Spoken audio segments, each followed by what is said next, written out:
Afternoon. This is Michael Duke. I am the founder of the podcast High Performance Coach, and I'm really excited today to have Dave Ulrich with me. Dave has been 40 years a professor with the University of Michigan, has his own company called the RBL Group. So, welcome to the podcast, Dave. It's been a pleasure to visit with you and get to know you here in the last little bit.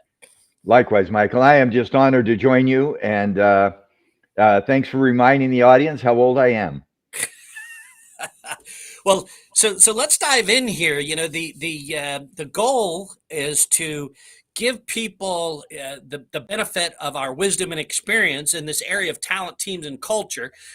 When you look at your profile, it's pretty clear that from a young age, you wanted to study management and leadership. Tell me about how you made that decision, Sure. why that was important to you at such a young age, and then we'll kind of talk about your journey up and today. You bet. I was in college. I wanted to be a lawyer. I'm not sure why, but that seemed great at the time. And I took a course in something called organizational behavior. It was kind of a new topic back then in the 70s. And the professor just captured my imagination. He said, "There's no assignment. There's nothing due. You have nothing you have to turn in. Go look at organizations where you live, where you work, where you play, where you worship. Figure out how that organization affects you." So I was an English major and I cheated. I'll confess. I'd write a paper on Beelzebub, or the first paper I wrote was William Foote White, The Ideal Organization Man. And I wrote it for my English professor and I wrote it for my organizational behavior professor. And my English professor said, "That's weird. Look at the source of power in Paradise Lost or King Lear and Power." I turned the paper into both classes. And I did 15 10-page papers. My organizational behavior professor called me and he said, "What are you doing?" I said, "I was going to go to law school." He said, "That's crazy. Study OB." I'll finish the story. So I called my parents and I said, "I'm captured by OB." And they thought, "Yes, our son's going to be a doctor, an obstetrician. That's good." And I said, "No, it's organizational behavior." And they said, "What's that?" And I said, "I don't know what it is." But from that day on, Michael, 40 years later, my wife's a great psychologist. She says I have OCD. OCD is obsessive compulsive disorder. I have organizational compulsive disorder. I reorganize everywhere I go. Well, tell Um, me about that. What was it about OB that oh, captured your it heart, just your captured mind? my heart. I realize organizations shape what we do. Look at the book you printed. Look at the statue you were given by a friend. Look at the books on your shelf. Look at the chart on your wall. The clothes we wear, the eyeglasses we have, the technology. Everything in our lives comes to us because of an organization. It's Hmm. powerful. And Yeah. they shape what we do and how we think and how we behave and how we feel. I'm sure you've worked in great organizations like Auto Trader. You've probably been around some pretty crummy organizations that we won't name. That Well, effect of an organization changes the way we think and live.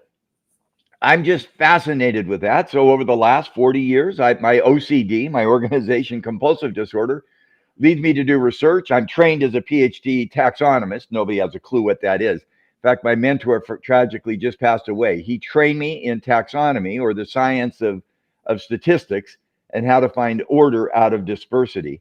And so I do research, I do writing. How do you build an organization that helps people be successful? That's hmm. it. Very There simple you go. question. Fascinating, fascinating. Well, it's interesting. It's interesting the parallel to some extent. So, when I was younger, I was actually in the ministry for a short period of time, but it for a much longer conversation, it wasn't a great fit for me where I was at the time. So I went to grad school and I got my master's in management. And so I started teaching principles of management, small business management at a in Kentucky. It's the largest private school in Kentucky. It's called Sullivan University. And don't you know that where they ended up moving me was I became their organizational behavior adjunct, And to the I course hope your parents offering. thought you were going to go into OB and be a doctor. But no, by the Well, way, I have the same experience. When I went to do my PhD, the classes were kind of lukewarm, interesting for me. So I started teaching in Los Angeles. I taught at 3 universities. Over my 5 years of a PhD, I taught 35 classes. That's where I learned the craft. What's Very the cool. knowledge about organizations, teams, individuals, rewards, systems? How do they work? And how do they affect people? And then I like research. I really like data. I think data, it gives us an anchor. I think a lot of people have great observations, but they're not insights unless they have some data behind them. And but anyway, so that's Yeah, my world. I still am that's awesome. consumed with that. My wife and I went to dinner the other night at a nice restaurant where we are, and I leaned over to my wife and I said, you know, they could improve their productivity 10%. I have four ideas. And she grabbed my arm and said, Dave, calm down. It's okay. That's They awesome. don't That is have to awesome. improve their productivity 10% with your insights. But that's what I study at a very personal level. I like organizations. They're fascinating settings. I mean, you got talent, which I know you study. You got teams, but then you got the culture that outlives the people. And navigating those three that I know you've written about in your good work, that's just fascinating because it affects our lives. Let's talk about that. There's thousands of books written on the subject, right, of leadership with a bent on organizational behavior. Hundreds of textbooks, I'm sure, across the world.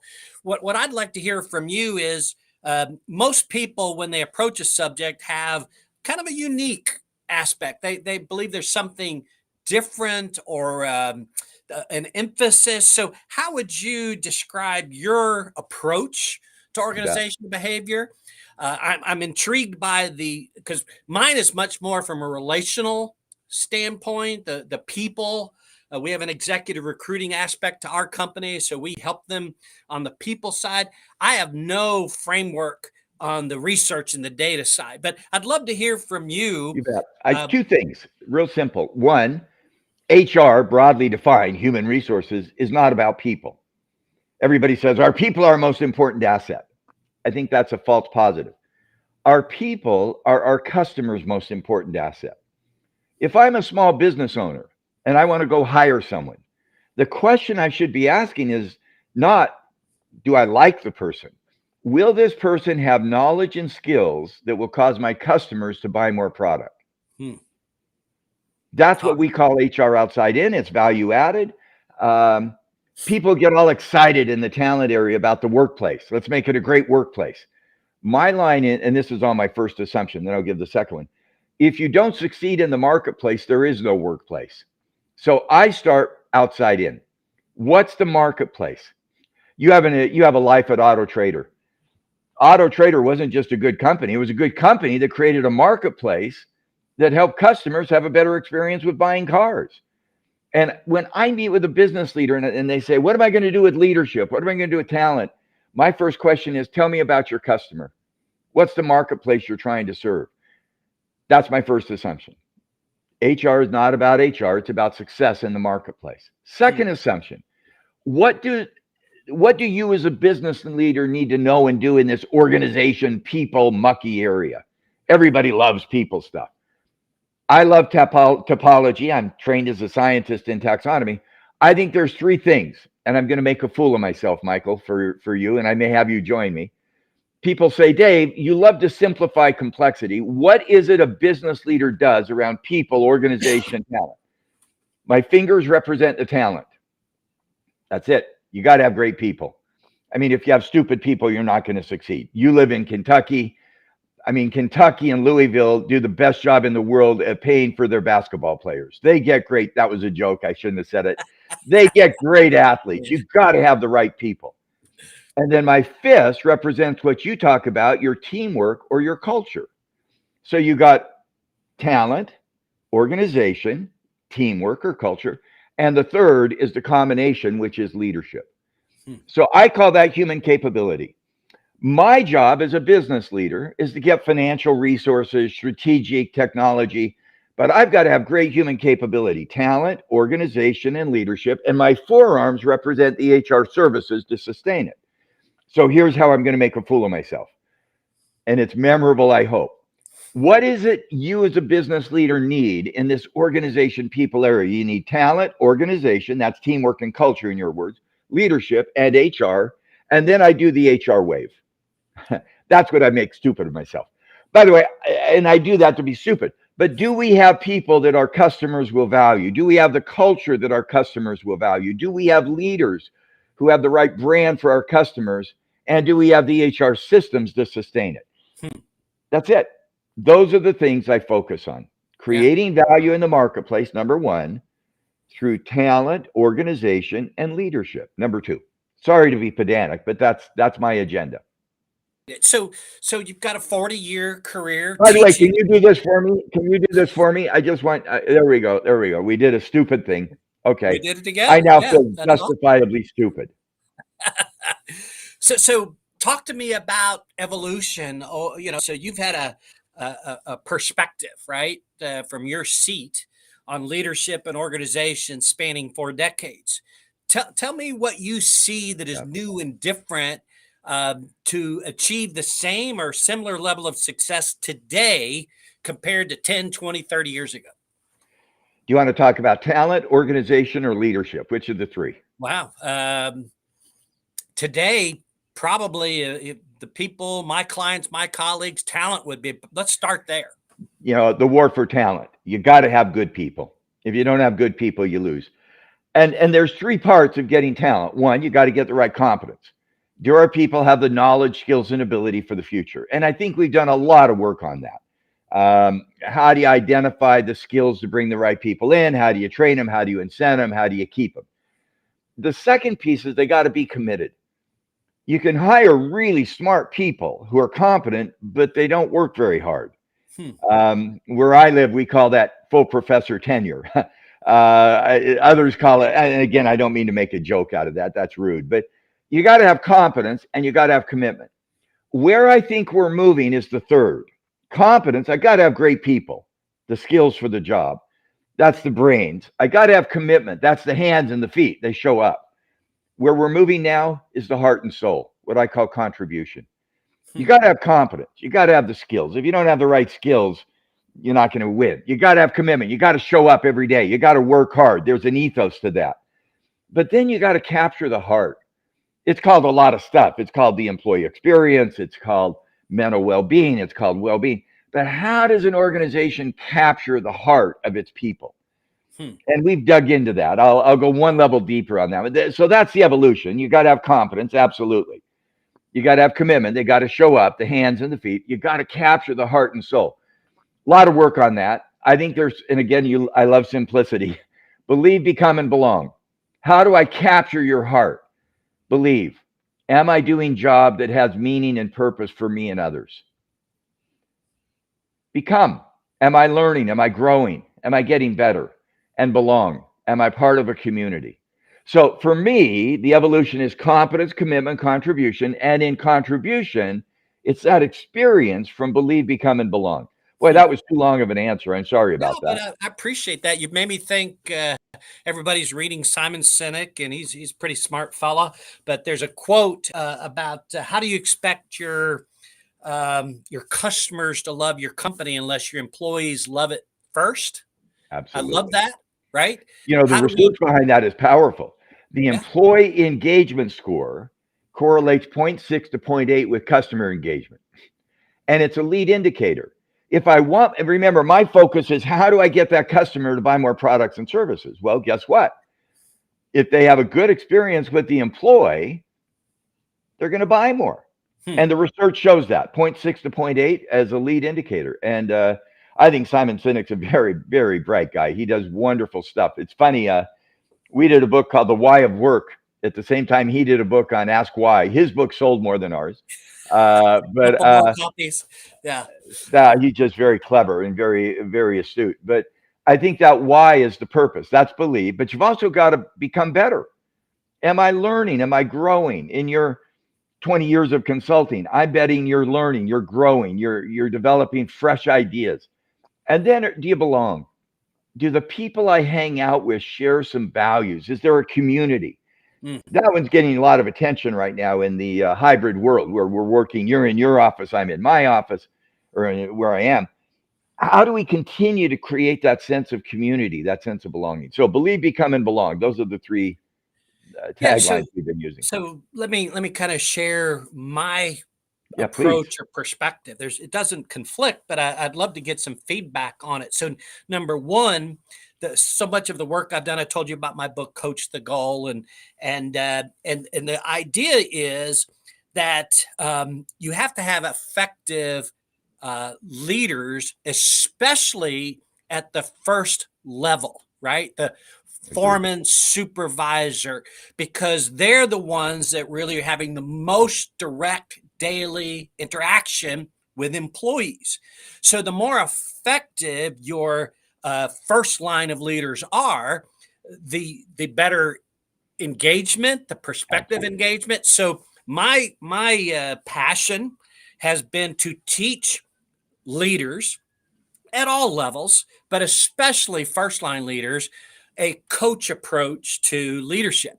What does that To approach look like? What do you do to help them coach Well, better? so very relational, right? So you talk about the community. So I care about you, but at the same time, we'll do a coaching example. So if I'm coaching in a high school situation, and one of my players doesn't run the play correctly, I'm not going to apologize for pulling him or her over to the side and coaching them up, right? I mean, that's my job, is to teach them how to be better at their role. So in coaching, whether you use John Wooden or any other coach, it's a indirect attack. You don't say, team, let's go out and score more points, right?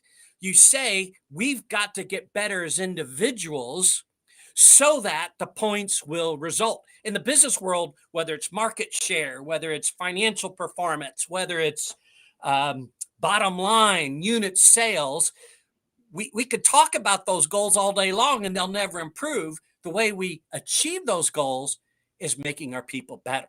So that's my heart and soul in the work that I Nice, do, is that nice. coaching approach. The only let me just say, man, I love the coaching, and there's great folks who've done great work on coaching like you, and I commend people to get your book, Coaching the Goal. You can focus coaching on the behavior or on the outcome or the combination, and you got to do both. The only thing I might add, and using sports, and I love sports as the metaphor, you got the individuals. This is my individual talent. This is John Wooden. He had great athletes, and Lou Alcindor, Kareem Abdul-Jabbar. I followed them, but he made them a better team. In our research, what we found is it the individual talent that wins in that marketplace, or is it the team? And Hmm. if you have 10 points to divide between it, the war for talent or victory through organization, 80-20, the teamwork. I believe So what John Wooden did is he said, yeah, you've got to be a great individual athlete. And he had Goodrich, Walt Hazard. Man, I haven't said those names in decades. yeah. He had great players, but he got them to work as a team. Yeah, And so the and that's commitment the is two. not just to their personal success; their Yep. commitment is to the team. They tell a story about Walton, right? Walton grew his hair out, had facial hair, and of course he was a star. And coach said, you need to cut your hair, trim your beard, and he thought, at least the way the story is told, that he was above that. Oh, coach, you need to catch up with the times. He said, well, I'm going to miss you. I'm going to miss you. The team's going to miss you. Really, you're going to hold me accountable? And he said, yeah, we're going to hold you accountable as the superstar, just like every other member of the team. And I love that. You want some great data? Go There's a ahead. Go ahead, company in please. the area called Zappos. You've heard of Zappos? Great example. They Yeah. got bought by Amazon, I think. So Amazon owns them now, but they were just, I think, south of Louisville here in their founding. But what I love to share that I think affirms what you're talking about, a commitment. And I read something with another company that was doing this now, is they require 3 or 4 weeks of training for the customer service people before they put them out on the phones, right? Before they would go out to the phones, they would offer them money to quit, yeah, great, clever idea. right? Very clever. And so, how do you feel? Is that a good practice? Well, Is that a I good mean, I gesture of wouldn't. commitment? I don't like to get enamored with the latest practice because they're going to come and go. But what's the principle? We only want you here if you're committed. Now, there's a lot of ways to show that commitment, and that practice will come and go. One data point that I think you'll like because you're so good at sports. Michael Jordan was the leading scorer in the NBA 9 times. Unbelievable. Greatest professional athlete in the world if you ask him. 9 times leading scorer. 3 times he did not win the championship and scored 36 points a game. 6 times he won the championship and scored 30 points a game. Until his scoring dropped 20%, 36 to 30, they didn't win. Yeah. Success came, he's still the leading scorer. I mean, he is an incredible athlete. He's still the leading scorer, but he got his teammates to score more and they won 6 times. Yeah, I love think that is such a great example. And I think sports are a great metaphor for I'm a small business owner. A, hire good people. But B, make sure that those good people, my fingers of talent, come together, in your words, team or culture. And I'm putting them together as organization. Your job as a leader is to get them together. And I love the data on Michael Jordan. Until his scoring dropped 20%, they didn't win the championship. I love it. So let's a little bit of trivia. I bet you're going to know the answer to this. So name the only NFL team to ever go undefeated. Miami, I think. All right. So here's the second question. What was the defense's nickname? I don't know that one. The no name defense. Got it. Great idea. Why? Great. Today, the middle linebacker, Nick Bonacani, only Nick Bonacani made it to the Hall of Fame. So here you have all these good players, not great, but they were the only defense that went undefeated. So affirms the point. It's not about stars, right? Nice. It's about team. Well, I'll give you one other data point. Our listeners are probably going, well, I don't like sports. Well, tough. You're getting inundated. Transfer it to your business. What percent of time is the leading scorer? He wins the world or the Golden Boot. He's the leading scorer in the World Cup. How often is he on the team that wins the World Cup? And the answer is 15%. 15%. Yeah. It's the leading scorers don't win the World Cup. In movies, how often is the leading actor or actress in the movie that wins movie of the year? 15%. Is that right? There's a pattern. Now, sometimes it happens. By the way, remember I said talent, organization, leadership. I did this stupid thing that made me look stupid. Leadership, by the way, in China, the hand and the fist is a sign of respect. Well, I like that. The director is in the movie of the year 80% of the time. What you do as a leader, if you're listening to this in a small enterprise with 100 people or 50 or 500, your job is to get your people and your team and culture, in Michael Duke's words, to work together to serve your customer. Don't take away the customer.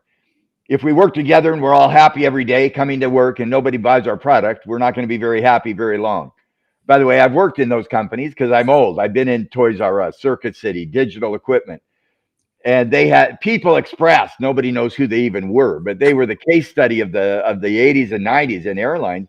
They went broke because they didn't serve their customer the way they should have. And anyway, Michael, I love the work you're doing. I think that coach, the goal, and the goal is not just an internal goal for me. It's an outside in goal. Success with customer or investor. We did a book, Leadership Capital Index. The same is true with investors. If I want to invest in a company, don't just invest in their cash flow today. Invest in their ability to produce the cash flow tomorrow because of talent, organization, and leadership. I'm going to keep coming back to that stupid topology. No, I love it. I love it. Well, tell about that because I think that's so. My perspective on the human capital, the leadership team, is so from a consultant perspective, dealing with people that are thinking about an exit strategy, right? They're thinking about selling. Many leaders are shocked. Business owners are shocked when they realize money in the bank, a good product, good customer base. If they don't have a really strong, well-established leadership team, that the value goes way down. So that's my window into that, right? Well, and the research proves that. We did research. What does an investor look at? 35 to 40% is profitability. I mean, you can't have a company that's not making money. 30 to 35% is products and services. You got to have good products. 25 to 30%, and it's not more precise than that, is what the leaders do. By the way, you've visited a lot of companies as a consultant. How long before when you visit a new company, big or small, doesn't matter what size, you can kind of tell thumbs up on leadership, neutral, or thumbs down? How long Well, does it take you? if I get a chance to meet the team, probably within 15 to 30 minutes, Yeah, especially if I ask questions like how long have they been there, uh, and ask questions about roles and get clear, specific answers. I ask about how often they meet, right? And yep, and what I find is people who meet the leaders meet weekly at the very minimum. Some companies meet briefly almost great, every day. That's a nice, sign of communication and teamwork and interdependence. If nice. they're really clear in their roles, it's not ambiguous or vague, and they're bumping into each other. And then retention, right? The lack of turnover, where they've been there a while. All of that portends a successful I'm going to leadership. agree with that. I think you've just listed the indicators: retention, time together, etc. Two thoughts that might be helpful to our listeners, and I say our listeners now because I feel like I'm part of your podcast. Absolutely. Yeah. One of my latest tests on leadership, even though I like statistics and math, is intuitive. Do I leave an interaction with that leader and or his or her team feeling better or worse about myself? Hmm. It's the most simple interaction ever, and it's intuitive.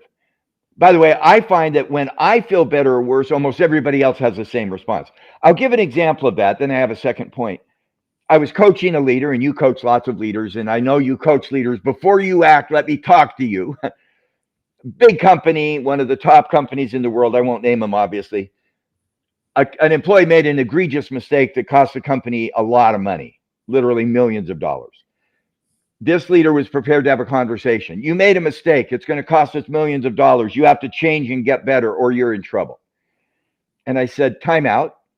May I change that conversation with a couple of words? And he said, what would you suggest? I care about you. Hmm. You have great potential at this company. You made an egregious mistake that's going to cost us millions of dollars. Let me help you get better so that we can learn. Hmm. I Notice love the it. conversation's the same. You made a big mistake. Don't Leaders shouldn't hide from the mistake. But that front end, I care about you. You have great potential. Instead of you're in trouble, let's learn together. And he called back afterwards and he said, Dave, thank you. You know, I that's and this employee felt better about himself. Now the second one, you're old enough, perhaps I'm so much older, and you started with that. Tom Peters did a great job with Bob Waterman managing by wandering around. Yeah. Yeah. You know what? You can't do it anymore. In fact, I hope not. I hope somebody doesn't turn on my camera and peek in on me all time during the day. That would be an insult and privacy. Let me tell you what I'm seeing leaders do. Management by checking in. Michael, you're on my team. Or Nick, you're on my team. I really like you, Nick. I'm going to give you a call once a week for 10 minutes, and we cannot talk about work. Yeah. How are you? Tell Michael, me. we've not met before. Tell me something behind you that tells me a story. I just found out that Michael loved to backpack in Ireland, that Michael has relationships that endure over time, even when they change. By the way, that was cool. I got to know you. Hmm. Just check in with people. Check in with people. And I think that management by checking in, we have to formalize the informal, wandering around. You bump into people in the elevator, you bump into people in the cafeteria. That's not going to happen. But we can still check in and we can build those relationships that I know you believe are so critical. Yeah. So those are my As a 2 points. leader, especially if you're a type A leader and you're very task driven, it's so easy to get involved in what you do and your goals, and you're living life in your head, and you're not paying attention to the people that are making it happen for you. I found out it's a That's faith great. based organization that's really high potential leader, was doing great things, extremely well respected, but because of COVID and different things, he was doing his work remotely. Well, they weren't paying attention to him. They weren't loving on him. They weren't investing in him, engaging with him. And I mean, this is a guy that could get a job anywhere. And so, what does he do? He gets a job somewhere else. And so the organization lost a very high value, potentially even better performer because they didn't pay attention. And so I affirm exactly. And it even happens in offices, right? You come in, you just go to your office and shut the door, and you just Oh, take for granted everything going on out on the factory floor or out in the office, right? yep. You know, people talk about hybrid work, and I think we're going to have some form of hybrid. It's not new. People have worked remotely. You've worked remotely. We all have for decades. But when we come together, we need to be together. If you go to your office and do the work you could have done at home, there's no reason to go to the office. Come together to be together, to have that team that works together. And again, I'm going to give another little. I love these little aphorisms or simple things. So that let's us come together to be together, so that our customers will have a better experience. I just keep. You started by saying, Dave, what are you consumed with? I want you to succeed in the marketplace. So it's a virtuous spiral that we're always getting better, Yeah. because without that customer buying our product or service, there is no workplace, and yet we can do it. And I love what you're doing with the work you've done. I think you're coach the goal, and the goal is to succeed in the marketplace, so that our leaders have that ability. And I include marketplace, the investor. I mean, we've got to have somebody who's willing to invest in our company. So quick story. I'm at in our area. Kroger is the big grocery store, Great right? company. Great So I'm in company. the line at Kroger, and they're scanning my groceries, and the bagger and the checker are having a conversation, basically about how little they like working there. And I'm standing there. It's like, guys, I want to love my Kroger. I I love Kroger. I want to keep loving my Kroger. You're not helping me love my Kroger, you know? Yeah, And I love it. I it's love just like that Simon Sinek quote, right? If they don't love Kroger, which for some reason they didn't, it's hard for me to love it too, right? all that. I shared the research. The correlation between employee engagement and customer engagement is zero point 0.6 to zero point 0.8. And the group that matters the most is where you were earlier, the front line. Your attitude about Kroger is not what the executives at Kroger say. You'll never meet one. It's what that cashier said, what that bagger said. In fact, we made an argument. If you have a leader with a negative attitude about the company and you cannot fire them for whatever reason, promote them to corporate, because they'll do less damage. So, I mean, you talked about frontline leaders as part of your agenda. That's the research. Now, where does that attitude, it'd be interesting to explore your case. Where does that cashier and bagger attitude about Kroger come from? Hmm. My bet is it's not the corporate policies. My bet is there's an assistant store manager or a store manager who may not be giving them the feeling of believe, become, and belong. Yeah. And How are they and making them feel, right? yeah, And, and, absolutely. and I love the work. Maybe you've read, I believe it's Lisa Scott, the book What is it? I don't Radical know it. Candor. Radical Oh, I Candor. have read that. Great Oh, stuff. yeah, Great and stuff. and so, she tells a story about, um, I think it's her before she joined Google as a director, she had her own company, and the leadership team was fussing about a marketing director not meeting deadlines, doing it. And rather than to have a conversation, a coaching conversation to help him get better, she just took it upon herself, sit down and say, hey, it's not working out. And his response was, Lisa, it's the first conversation we ever had. It's right now. You've not. No one has shared anything with me. You tell me what you need me to do, and there's no doubt I could have. And so she was filled with so much remorse that she went on to basically make a commitment that that was never going to happen again.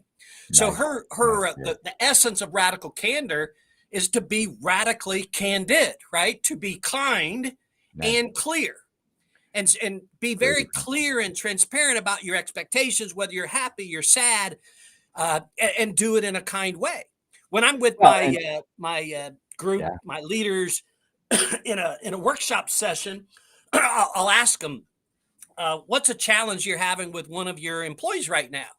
And they'll say, "Well, one of them's late all the time, and it just really frustrates me." Or one of them's got a really bad attitude. That's a good one. Well, how do you address a bad attitude, Michael?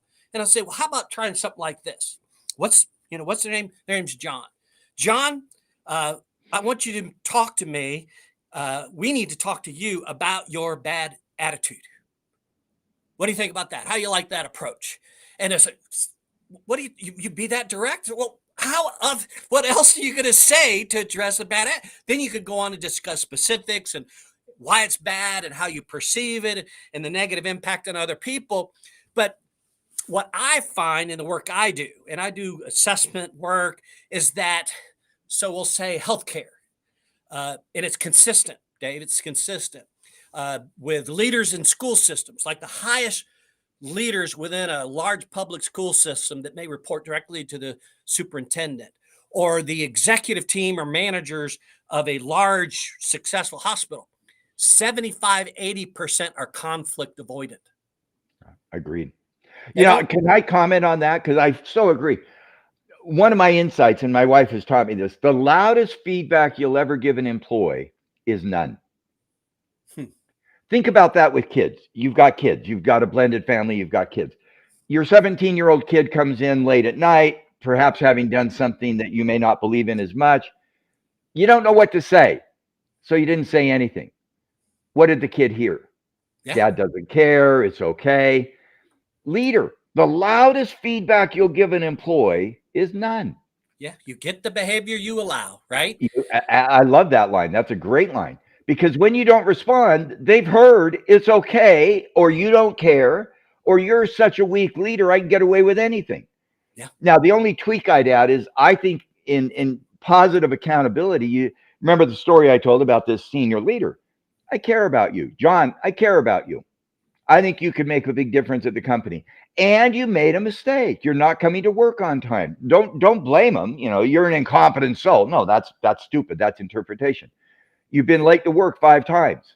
Help me understand that. Is there something I can do so that we can fix that, so that you have a better experience? Boy, we are on the same page. Yeah, I tied this into your story on the employee that lost $1 million, made a mistake. Same thing, yeah. So I call it the power of first belief. And I've learned, and I believe this very strongly, it's more anecdotal than anything, but I believe that people, employees, especially young people, we live in a broken world. They're broken families, parents are busy, and oftentimes there's a lack of confidence instilled in a person. So now you've got this well-intentioned young person. They're trying to do a good job and they make this horrible mistake. So now your leader is going to sit down and say, listen, I care about you, right? That was your words. I care about you. I believe in you. Good. And I think that if we can overcome this and work through this, treat it as a learning, training, coaching opportunity, Great. that we can look back on this really horrible situation as a pivotal turning point in your development. That is so right? nice. And the responsibility is on that employee. I mean, the employee has to act with agency After and that accountability. conversation, After the conversation. Absolutely. right? You know, Often there's that conversation doesn't happen, though. No, it doesn't. Well, we get locked in as a leader, don't get locked into the system. Quick anecdote. Working with a big company in the Mideast that has a culture through the Islamic culture of grace, of goodness, and charity, which is part of that culture. They've tried all kinds of performance appraisals, management by objectives, it didn't work. The 9-box, it didn't work. I love the one they tried. It was called Key Result Area Program, KRAP. Crap, didn't work. They called me and they said, Dave, could you help us build a better accountability program? And I said, no, it's not the program, it's the conversation. And I said, I don't care what you use, management by objectives, goal setting, 9-box, KRA, I don't care what you use. When you as a leader sit down with an employee, 3 behaviors. Help me understand. John, your case. Help me understand. The data, you've come to work late 5 times in the last month so that we can fix the problem. Suddenly, you're into a coaching conversation. You're not there to tell them they're horrible. Help me understand the data to fix the problem. And they said, well, what system should we use? And I said, I don't care. It isn't the system, it's the relationship. Yeah. And it's the same kind of idea that if we can manage, again, if you're listening to this as a leader, I implore you, and then I'm going to ask Michael, what's your greatest advice you could give a leader? My advice to you as a leader is define your success by someone else. Use your power to empower others. You're successful as a leader because someone else is better. Michael, you have 9 grandkids. Your success as a father and grandfather is what you see in them. And Hmm. you can't take away their agency. But define your success not by what you know and do, but by how what you know and do helps them know and do what they need to do. Yeah, that's I beautiful. implore you as a leader to think about that other person. So that's the counsel I would hope. And Michael, I hope you have one or two great words of wisdom. Well, what I've been thinking about is these coaching conversations.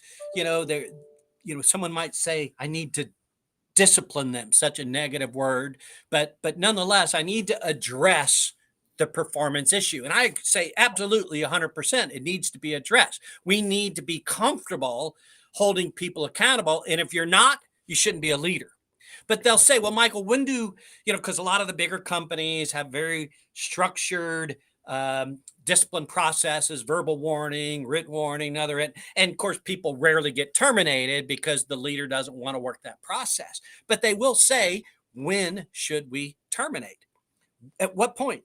And I'll say, it becomes clear that they need to exit your team, be exited from your team if they no longer respond to your coaching, Got it. right? Great idea. So you're doing your job. You're giving them every opportunity, the information, the instruction, the resources, and they're choosing not to do it. It's not one conversation, it's multiple conversations. But then you don't feel guilty, right? It's similar to the Oh, recovery ministry, right? Where you're learning about enabling, right? You're yep. worrying about somebody whether they're doing what you think they should do or not. Don't enable your people, right? And Let them I do actually that. think that you're helping that person find a job where their skills will fit better. Amen. Remember, the headline I said is, do I leave an interaction with you? And I'm leaving this interaction, Michael, with you, feeling better about myself. Thank you. A My woman's pleasure. got a big company, a lot of employees. There's an employee that's not performing well. She calls him in. She said, I've been thinking about you. Again, my line, use your own line. I care about you. Things aren't going very well for you. Let me tell you my commitment to you. I'm going to do everything in my power to find a place where your skills are being used better.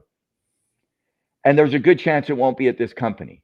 Hmm. But I want you to have a better experience, both at your work life and your personal life. By the way, that's pretty cool. Oh, That absolutely. leader left and he actually called me and he said, I just had a conversation with the boss and she told me that she was going to do everything she could to help me find a place. And I said, how do you feel? And he said, I feel okay. I've not been happy here. It's not been working. I knew it. She knew it. Within about a month, he found another job in another company. And she was an advocate for him because she said, by the way, you don't place your bad employee in a bad job because that's sick, but that's dysfunctional. But she said, I've now found a place where your skills are going to be better. A year later, he is thrilled. He said, I'm so delighted, Dave, and I appreciate the leader having that help to help me get better. Hmm. Boy, this Love mindset, it. coach the goal. I think there's a book on the behind you that everybody should get a copy of, so that they can use it and make sure that that goal works. So that when they're young and backpacking in Ireland, they will be ready for that future great experience. Anyway, Michael, you do a great job. Thank you Well, I so much. appreciate it. So as we kind of wind down, I'm going to kind of tell a quick story, and then I want you to tell folks how to reach you, and they can find you, and whatever additional plugs for your book. But one of the highlights of my younger management career, I was in Kansas City, engaged in a startup for Auto Trade. We had a large entrenched competitor. It was kind of hard slogging. We were growing, but it was tough. It was a great. I had a guy work for. I was only 30, 31, 32. And this guy was probably a little bit older than I was. Really lacked confidence. He was a salesperson. And we met together quite a bit because he was not being effective. And so I continued to work with him, encourage him, coach him. And ultimately, I had to let him go. But because we had established a relationship, the way I would see it is I had earned the right to kind of speak into his world.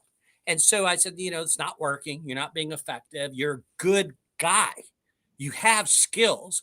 for whatever reason, it's not working in this job. So I let him go. And he was disappointed. He had a thing with his girlfriend or wife where, he had to please her. It was kind of an odd, uncomfortable thing for me because he kept talking about that. But nonetheless, I let him go. And it was okay. It was good, right? The reason I'm telling the story is 6 months later, he just kind of popped into the office and he's smiling and he's lighthearted and kind of simple. He said, I've landed in a new position. I love it. I'm really effective. I'm getting all kinds of praise. Thank you for letting me go. Right? And, That's and, so and good. if I'd have been conflict avoidant, if I'd have avoided it, if I'd have let it go, he would never have gotten any better at all. Right? And that's I why I guess love the it. whole coaching metaphor is so powerful for me because if I'm a coach, I go to work every morning and I'm thinking about the people on my team and what I can do to make them better. And when I do that, the results come, right? Yeah. And so that's the mindset. And hence my programs, I have my workshop online and so forth called How to Develop a Coaching Mindset, because it really, you can't do it unless you think like a coach first. So, Dave, it's just been fabulous. I'm going to hand it off to you to kind of whatever your final thoughts are, and then I'll take it from there. But it's really been awesome. I love the conversation. Appreciate the work you do, and I want to make sure people know how to reach you. Tell them more about your Leadership Sure. Capacity Index book and the value it Well, might bring to the world also. um, I probably won't talk. I've written a lot of books. I have a disease called hypergraphia. I had to look it up. Somebody told me it's the disease of writing. I write a lot. Remember when I was a student, I wrote 15, 10-page papers, um, one a week. Um, I decided a couple of years ago that it takes a year for me to get a book written. I don't know how long it takes you to conceive it and write it, a year to get it printed, and then a year to promote it. In today's world, that's 3 years out of date. I've been posting on LinkedIn the last 2 years during COVID. I posted this morning. I post every Tuesday. Um, get on LinkedIn, make comments. And I like LinkedIn because it's kind of when I was traveling, and I'm not traveling now, that was kind of the water cooler. I mean, I could travel and have lunch and have a conversation and get a feel. LinkedIn has become that for me. So check me out on LinkedIn. We have a website, rbl.net. RBL is one of our books. Um, join me in the pursuit of learning. We've all been through the value clarification exercises. I think we've all been through those. I have two. I want to learn.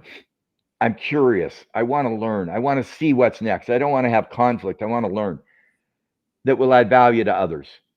That good learning is not what I know. It's how what I know helps you get better. You don't build on your strengths. You build on your strengths to strengthen others. You don't have power as a leader. You use your power to empower others. I mean, those are all simple adages. Help me learn that will create value for others so that they Mm. feel better about themselves. And Michael, I've got a page of notes already from our conversation. So Wow.